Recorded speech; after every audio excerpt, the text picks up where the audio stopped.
Assalamualaikum warahmatullahi wabarakatuh. Alhamdulillahi wassalatu wassalamu ala rasulillah Nabiyyina Muhammadin wa ala alihi wa sahbihi wa man sar binahjihi ila yaumidin. Alhamdulillah, kita akan melanjutkan pelajaran kita dan kita sampai pada pembahasan isim ditinjau dari nau'nya, jenisnya. Pada pelajaran kali ini, pada pembahasan kali ini, sedikit kita akan melengkapi dari pembahasan isim ditinjau dari nau'nya, yaitu tentang beberapa hal atau beberapa catatan-catatan yang berkaitan berhubungan dengan isim mu'annas atau isim mudzakkar. Baik. Pada kitabnya halaman yang ke-9 pada catatan. Catatan yang pertama, ada isim yang ada tak marbutohnya namun dia adalah isim mudzakkar. Baik.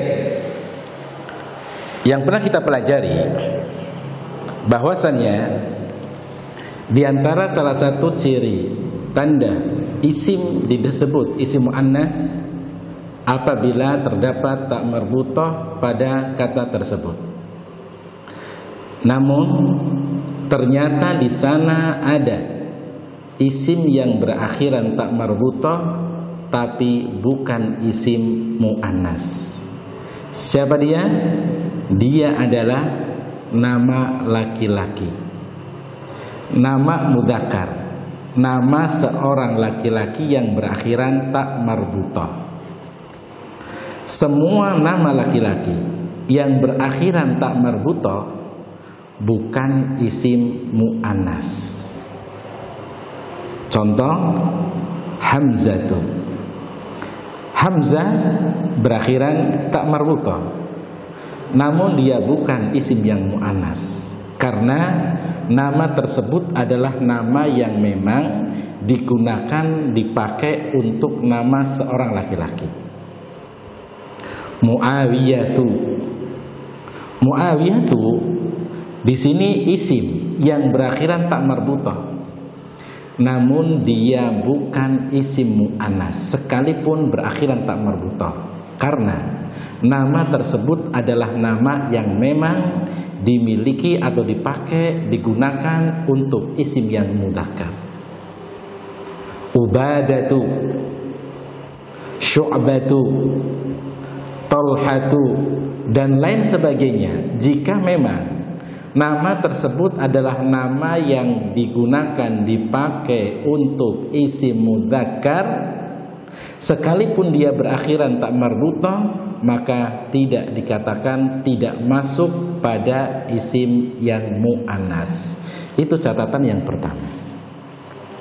Catatan yang kedua, ada isim yang boleh mudzakkar dan boleh mu'annas. Catatan yang kedua di sini adalah ada beberapa isim yang boleh mudzakkar, boleh mu'annas. Yang kedua ini, isim yang boleh mudzakkar dan boleh mu'annas adalah penggunaan susunan dalam kalimat. Susunan penggunaan dalam sebuah kalimat boleh digunakan, dipakai sebagai isim yang mudzakkar dan boleh juga dipakai, digunakan sebagai isim yang mu'annas. Gambarannya adalah kalau menggunakan isim isyarah, kata tunjuk hada ini untuk mudzakkar, untuk menunjuk benda yang mudzakkar. Kalau hadihi untuk menunjuk benda yang mu'annas. Nah, ketika ada isim yang bisa mudzakkar, boleh mudzakkar dan boleh mu'annas dalam penggunaan sebuah kalimat, maka boleh menggunakan hada dan juga boleh menggunakan hadihi. Salah satu di antara contoh isim yang boleh mudzakkar penggunaannya dan boleh muannas penggunaannya dalam sebuah kalimat adalah contoh sabilun. Salah satu di antara contohnya adalah kata sabilun yang punya arti jalan. Penggunaan dalam sebuah kalimat boleh untuk kita katakan hadza sabilun, ini sebuah jalan, atau hadhihi sabilun, ini yang dimaksud isim yang boleh mudzakkar, boleh muannas. Penggunaannya dalam sebuah kalimat bisa kedua-duaan, bisa keduanya. Bisa keduanya digunakan, dipakai, dan itu boleh. Tidak menjadi masalah penggunaan dalam sebuah kalimat. Boleh menggunakan isim isyarah hada dan boleh menggunakan isim isyarah hadhihi. Kemudian atau misalnya ketika bersama sebuah fiil, ketika isim yang bisa mudzakkar dan bisa muannas ini bersama sebuah kata kerja, maka kata kerja ini nantinya boleh untuk diberi ta ta'nis dan boleh tidak diberi ta ta'nis. Kenapa? Karena isim ini adalah isim yang boleh mudzakkar dan boleh muannas dengan bentuk gambaran penggunaan sebuah kalimat tadi. Sabilun boleh kita mengatakan, boleh mengungkapkan hada sabili, dan boleh kita ungkapkan dengan hadhihi sabilun. Hada sabilun dan boleh hadhihi sabilun. Baik. Di antara contoh-contoh isim yang boleh mudzakkar dan boleh muannas adalah samaun. Kata samaun. Samaun termasuk di antara salah satu isim yang boleh mudzakkar dan juga boleh muannas. Ketika kata samaun ini diberi sifat, boleh sifatnya yang muannas, boleh sifat yang bentuk mudzakkar. Pada pelajaran yang telah lalu ada awazan sifat yang ikut muannas. Apa contohnya? Fa'la'u. Wazan sifat muannas adalah fa'la'u, salah satunya. Nah, ketika kata samaun ini diberi sifat, maka sifat yang dipakai untuk mensifati isim tersebut boleh bentuknya mudzakkar, boleh bentuknya muannas. Ketika kita ingin mengatakan langit berwarna biru, langit berwarna biru, ketika mengungkapkan dalam bahasa Arab, kita boleh mengatakan samaun zarqa'u, sifat yang muannas, dan juga boleh kita mengungkapkan samaun azraqu. Samaun azraqu, boleh keduanya, karena isim ini adalah isim yang boleh muannas dan boleh mudzakkar. Maka pemberian sifatnya juga boleh bentuk yang mudzakkar dan juga boleh bentuk yang muannas. Kemudian ibtun. Ibtun artinya ketiak. Suqun, pasar. Unukun, leher. Silahun, senjata. Sikinun, pisau. Sabilun, jalan. Tariqun, artinya sama, jalan. Maka inilah bentuk-bentuk isim yang bisa mudzakkar dan bisa muannas. Catatan yang ketiga, pada kelengkapan pembahasan isim ditinjau dari jenisnya adalah ada isim sifat yang boleh mudzakkar dan boleh muannas. ada sifat yang boleh mudzakkar dan boleh muannas, yang mengikuti timbangan bacaan fa'ulun dan fa'ilun. Baik. Catatan yang ketiga, ada sifat yang sifat ini adalah sifat boleh mensifati isim yang mudzakkar dan juga boleh mensifati isim yang muannas. Lafaz sifat ini bentuknya tidak berubah. Biasanya kalau penggunaan sebuah kalimat antara sifat dengan yang disifati itu harus sama. Jadi ketika kita menyusun dalam sebuah kalimat antara sifat dengan yang disifati, maka bentuknya, jenisnya harus sama. Kalau yang disifati ini isim yang mudzakkar, maka sifatnya mudzakkar.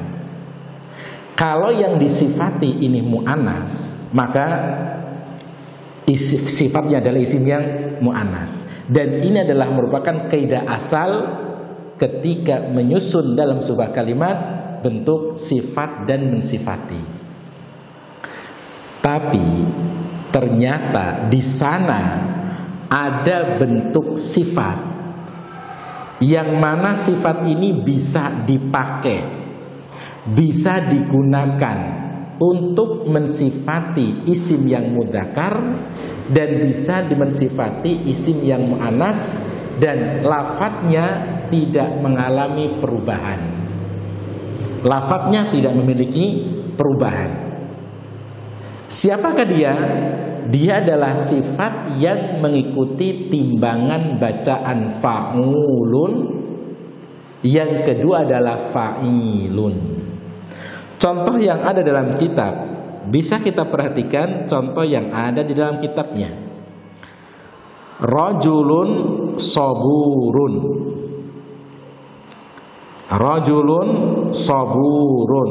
Kata saburun, maka dia ini adalah kata sifat yang mengikuti timbangan bacaan fa'ulun, sehingga terbaca saburun.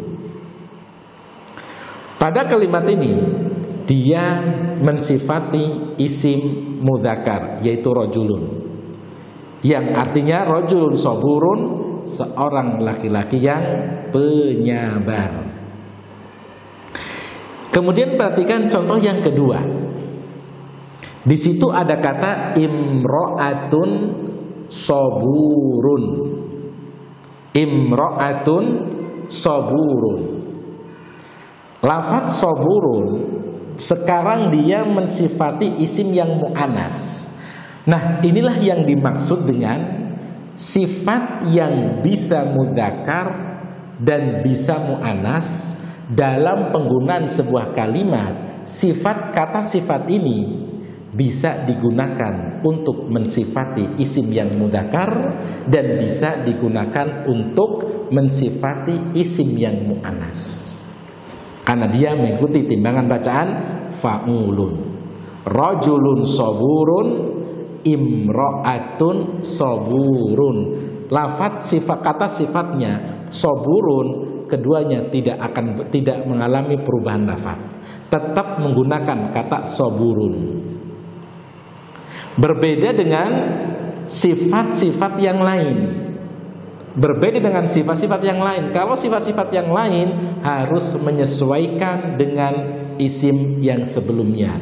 Kalau mudzakkar harus mudzakkar, yang disifati mudzakkar sifatnya harus mudzakkar, yang disifati muannas sifatnya harus ikut muannas, tapi tidak untuk sifat yang mengikuti wazan fa'ulun tadi. Maka lafadznya tidak berubah, tetap seperti itu. Baik, contoh lagi misalnya kata syakurun. Kata syakurun, kita ini mengatakan telah datang seorang anak yang bersyukur. Maka kita mengungkapkannya dalam bahasa Arab, hadara waladun syakurun. Suatu saat kita ingin mengatakan telah pergi seorang anak wanita yang bersyukur. Zahabat bintun syakurun. Zahabat bintun syakurun. Coba perhatikan kata syakurun pada dua kalimat tadi.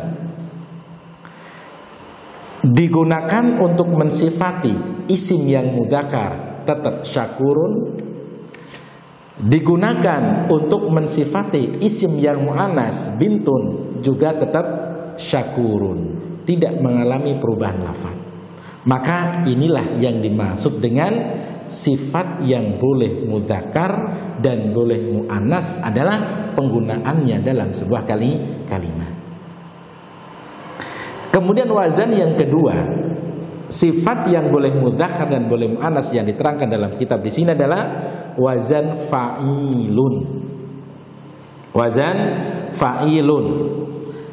Contohnya adalah rajulun qatilun, seorang laki-laki yang terbunuh, dan imro'atun qatilun, dan seorang wanita yang terbunuh.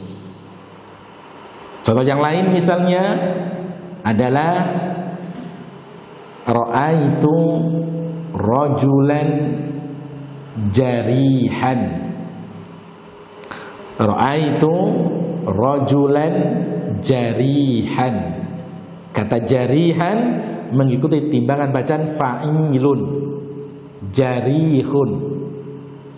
Yang mana kata sifat ini bisa digunakan untuk mensifati isim yang mudzakkar dan bisa digunakan untuk mensifati isim yang muannas. Begitu juga ketika lafaz jarihun ini mensifati isim yang muannas, maka tetap menggunakan jarihun, tidak akan mengalami perubahan. Ketika kita mengatakan saya melihat seorang wanita yang terluka, maka ra'aitu imro'atan jarihan. Ra'aitu imro'atan jarihan. Maka inilah yang dimaksud dengan isim sifat yang boleh mudzakkar dan boleh muannas, yaitu sifat yang mengikuti wazan fa'ulun dan fa'ilun. Dan ini adalah merupakan kelengkapan daripada pembahasan isim ditinjau dari nau'nya, jenisnya. Maka dari sini kita telah menyelesaikan pada pelajaran isim ditinjau dari nau'nya. Sebagai kesimpulan, bahwasanya isim ditinjau nau'nya dari jenisnya ada dua. Yang pertama adalah isim mudzakkar, yang kedua adalah isim muannas. Kemudian isim muannas bisa dapat dibedakan dari isim mudzakkar, dari isim yang lainnya dalam sebuah kalimat jika ada tanda daripada tanda-tanda isim tersebut. Sehingga kita kembali untuk mengingat kembali, dihafalkan atau menghafalkan tanda-tanda daripada isim muannas atau ciri-ciri sebuah kata, sebuah isim dinamakan sebagai isim yang muannas. Yang pertama, jika ada tak marbutah. Yang kedua, jika itu nama wanita. Yang ketiga, jika menunjukkan anggota badan double. Yang keempat, sifat yang khusus dimiliki oleh wanita. Kemudian yang berikutnya adalah sifat ikut wazan fu'la. Yang keenam adalah sifat ikut wazan fa'la. Yang ketujuh sifat yang ikut wazan fa'la'u. Kemudian yang kedelapan isim-isim yang muannas tetapi dia tidak memiliki tanda-tanda pada isim tersebut. Dan ini adalah merupakan tanda-tanda isim muannas. Kemudian kita lanjutkan pada pasal yang berikutnya. Setelah kita menyelesaikan isim ditinjau dari nau'nya, jenisnya, Maka berlanjut pada pembahasan al-faslu tsalis, pasal yang ketiga, yaitu isim ditinjau dari adat, bilangan, jumlah dari setiap isimnya, dari setiap kata bendanya. Al-faslu tsalis, pasal yang ketiga, al-ismu bin nadari ila adadihi, isim ditinjau dari bilangannya, jumlah setiap kata benda, dari setiap kata benda, jumlah tersebut. Ketika kita ingin, ataupun kita pernah mendengar seorang mengatakan, saya melihat seorang laki-laki,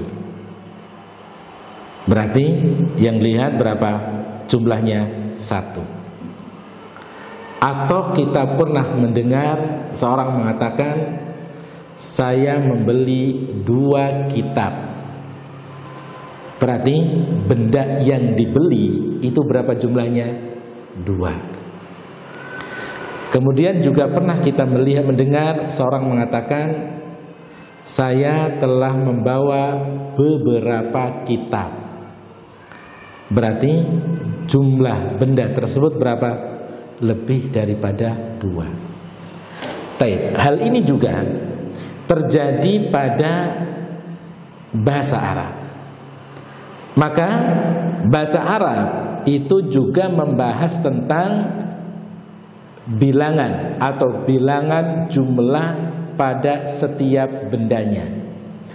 Oleh karenanya, isim ditinjau dari bilangannya ada 3, sebagaimana ungkapan kita dalam bahasa Indonesia tadi. Yang pertama adalah, kalau dalam bahasa Arab ada yang namanya isim mufrad. Yang kedua, isim mutsanna. Yang ketiga adalah jamak. Yang ketiga adalah jamak. Maka isim ditinjau dari bilangannya ada 3 macam. Yang pertama adalah mufradun, isim mufrad. Yang kedua mutsannan, isim mutsanna. Yang ketiga jam'un, jamak. Sekarang kita harus mengenal istilah dalam bahasa Arab semacam itu. Istilah mufrad, istilah mutsanna, istilah jamak. Baik, kita akan merinci satu persatu dari setiap bagiannya. Bagian yang pertama, isim mufrad. Apa itu isim mufrad? Isim mufrad adalah isim yang menunjukkan jumlah 1 pada setiap bendanya. Baik ini terjadi pada isim yang mudzakkar ataukah isim yang muannas. Baik ini terjadi pula pada muannas hakiki ataukah muannas majazi. Baik ini juga terjadi pada mudzakkar hakiki dan juga mudzakkar majazi. Dengan kata lain, setiap kata benda yang menunjukkan jumlah 1 berarti disebut dengan isim mufrad. Disebut dengan isim mufrad. Misal, rajulun, seorang laki-laki. Ketika kita mengatakan hada rajulun, maka secara arti dalam bahasa Arab kita mengatakan ini seorang laki-laki. Berarti berapa jumlahnya? 1. Atau dhahabat talibatun ilal madrasah. Dhahabat talibatun ilal madrasah. Talibatun berarti secara arti dalam bahasa kita adalah telah pergi seorang murid perempuan ke sekolah. Berarti jumlahnya berapa? satu. Maka inilah yang disebut dengan isim mufrad. Kesimpulannya, isim mufrad adalah isim yang menunjukkan arti satu, jumlah satu pada setiap bendanya, baik pada isim muannas ataupun mudzakkar. Contoh di situ adalah kata kitabun, sebuah kitab, qalamun, sebuah pena.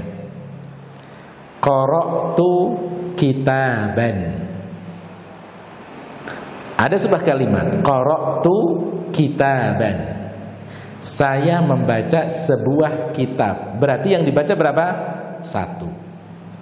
Berarti isim mufrad. Baik. Kemudian yang kedua, isim musanna. Apa itu isim musanna? Isim musanna adalah isim yang menunjukkan jumlah dua pada setiap bendanya. Pada setiap isim. Pada setiap benda tersebut jumlahnya ada dua. Pada benda tersebut jumlahnya ada dua. Itulah isim musanna. Apakah ini musanna hakiki? Apakah ini musanna yang terdapat pada isim muannas ataukah pada isim yang mudzakkar? Yang penting, setiap isim yang menunjukkan jumlah dua pada setiap bendanya maka disebut dengan isim musanna. Jangan sampai salah melafadzkan. Soalnya kenapa? Karena antara musanna dengan muannas itu hampir mirip lafadznya. Maka terkadang orang yang baru mendengar lafadz ini, istilah ini adalah kebanyakan salah untuk melafadzkannya. Keliru, sering keliru antara musanna dengan muannas. Kalau musanna isim yang menunjukkan jumlah dua, kalau muannas adalah isim yang menunjukkan arti wanita. Jadi jangan sampai keliru dalam menyebutkannya. Baik, kita kembali kepada isim musanna. Musanna adalah isim yang menunjukkan arti dua. Bisa terjadi pada isim yang mudzakkar dan bisa terjadi pada isim yang muannas yang menunjukkan arti wanita. Itu isim musanna. Misal dua kitab, maka dua kitab disebut dengan isim musanna. Dua kipas angin, maka dua kipas angin juga disebut dengan isim musanna. Dua pena berarti disebut dengan isim musanna. Baik. Maka setelah kita mengetahui isim musanna ada dua macam.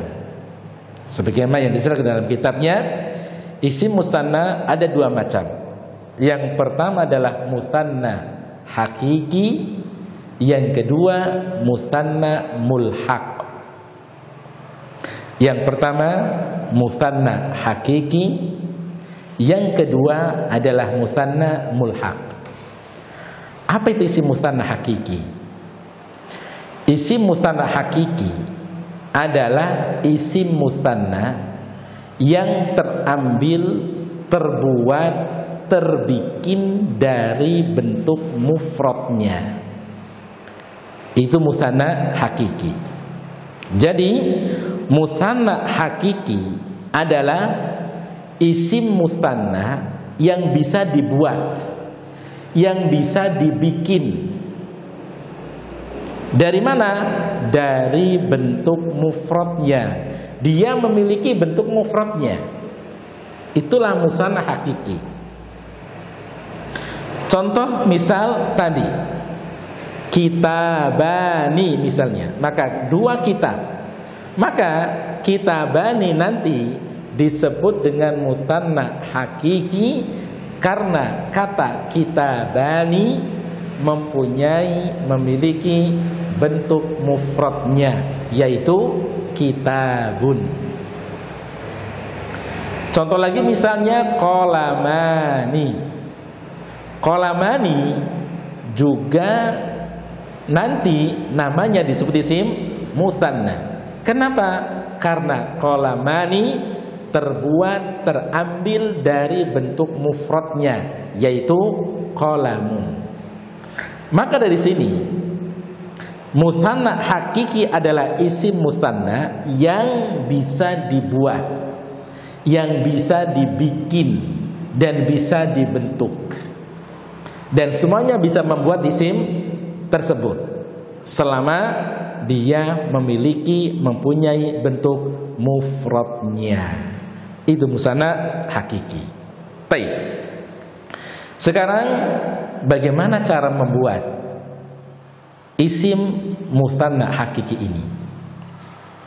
Apakah ada syaratnya? Maka kita katakan sementara waktu Anda akan memberikan syarat isim, membuat isim mutsanna satu aja, yaitu harus bentuknya mufrad. Harus bentuknya isim, harus bentuknya mufrad. Kalau bentuknya mutsanna nggak bisa dijadikan isim mutsanna, harus bentuknya mufrad. Nggak jadi satu, dua aja. Yang kedua adalah harus isimnya dari satu kata. Isimnya bentuknya satu kata, tidak boleh dari dua kata. Jadi saya lagi, syarat untuk isim bisa dijadikan mutsanna, bisa dibuat isim mutsanna adalah harus isimnya bentuknya mufrad, harus bentuknya kata tunggal. Yang kedua, dia harus dari satu kata, tidak boleh dua kata. Contoh, ada nggak isim yang terdiri dari dua kata? Ada. Contohnya adalah Abdullah. Kata Abdullah ini kan dua kata, Abdul dengan lafdzul jalalah Allah. Maka isim yang semacam ini tidak bisa dijadikan isim mutsanna. Paham ya? Jadi isim mutsanna adalah terbuat dari isim mufrad. Yang kedua syaratnya adalah harus isim tersebut terdiri dari satu kata, tidak boleh dua kata. Baik. Kemudian setelah itu menambahkan alif dan nun. Rumusnya adalah menambahkan alif dan nun pada akhir isim tersebut, atau ya dan nun pada akhir isim tersebut. Jadi ada dua lafaz rumus pembuatan isim mutsanna. Rumus yang pertama adalah menambahkan alif dan nun pada isim mufrad. Rumus yang kedua adalah menambahkan ya dan nun pada isim mufrad. Cara membacanya, huruf sebelum alif di fathah, huruf nun di kasrah. Untuk pembuatan isim mutsanna adalah isim mufrad ditambah akhir isim tersebut dengan alif dan nun atau ya dan nun, dan sebelum alif dan ya berharokat fathah, nun senantiasa berharokat kasrah. Kalau kita bentuk melafadzkannya dalam bentuk bahasa kita, maka ani atau aini. Isim mufrad ditambah lafadz ani atau aini. Ada kata kitabun, kasihkan lafadz ani menjadi kitabani. Aini berarti kitabaini, karena menfathah huruf sebelum alif dan huruf sebelum ya. Huruf nun senantiasa di kasrah, ani dan aini. itu rumus dalam pelafatannya. Maka silakan semua isim yang mempunyai bentuk mufradnya dan satu kata silakan masukkan. Kalau ingin dijadikan isim musanna, silakan untuk menambahkan alif dan nun atau ya dan nun pada akhir isim tersebut, maka jadilah dia isim mutsanna. Syaratnya cuma itu aja, harus mempunyai bentuk mufrad, harus isim mufrad. Yang kedua harus dari satu kata. Mirwahatun, musananya mirwahatani atau mirwahataini. Qalamun, qalamani atau qalamaini. Dua murid, talibun, talibani atau talibaini. Sayyaratun, sayyaratani atau sayyarataini. Baqaratun, baqaratani atau baqarataini. Yang mana contoh-contoh tadi adalah contoh dari muannas, contoh dari mutsanna hakiki, karena mereka semuanya adalah terambil dari bentuk mufradnya. Dan inilah yang bisa kita sampaikan pada pertemuan kali ini. Mudah-mudahan bisa dapat difahami. Dan kita tutup dengan doa kafaratul majelis. Subhanakallahumma wa bihamdika asyhadu an la ilaha illa anta astaghfiruka wa atubu ilaik. Assalamualaikum warahmatullahi wabarakatuh.